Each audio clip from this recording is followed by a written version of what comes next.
পেরুর রাজপথে উঠছে জাপানের বিখ্যাত অ্যানিমে ওয়ান পিসের পতাকা। কিন্তু কেন?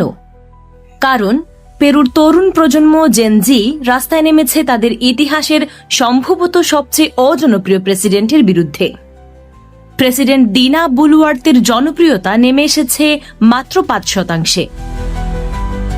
কিন্তু এটা শুধু একজন নেতার বিরুদ্ধে বিক্ষোভ নয়, এটি বিলাসবহুল রোলেক্স ঘড়ির দুর্নীতি, গণতান্ত্রিক প্রতিষ্ঠানের অবক্ষয় আর ভবিষ্যতের ভয়াবহ সংকটের বিরুদ্ধে এক গণজাগরণ।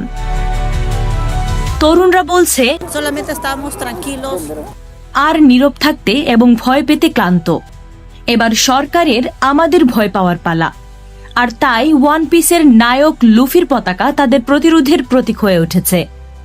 লুফি যেমন দুর্নীতিগ্রস্ত শাসকদের হাত থেকে মানুষকে মুক্ত করে, পেরুর তরুণরাও তেমনই এক নতুন ভবিষ্যতের স্বপ্ন দেখছে। এই আন্দোলন শুধু সরকারের পতন চায় না, তারা চায় স্বচ্ছতা ও জবাবদিহিতার এক নতুন পেরু। এই জেনজি আন্দোলনই হয়তো নির্ধারণ করে দেবে পেরুর গণতন্ত্রের ভবিষ্যৎ। এই ধরনের গুরুত্বপূর্ণ আপডেট পেতে আমাদের সঙ্গে থাকুন। বিজিএন টিভি 24, সংবাদ যেখানে, বিশ্বস্ততা সেখানে।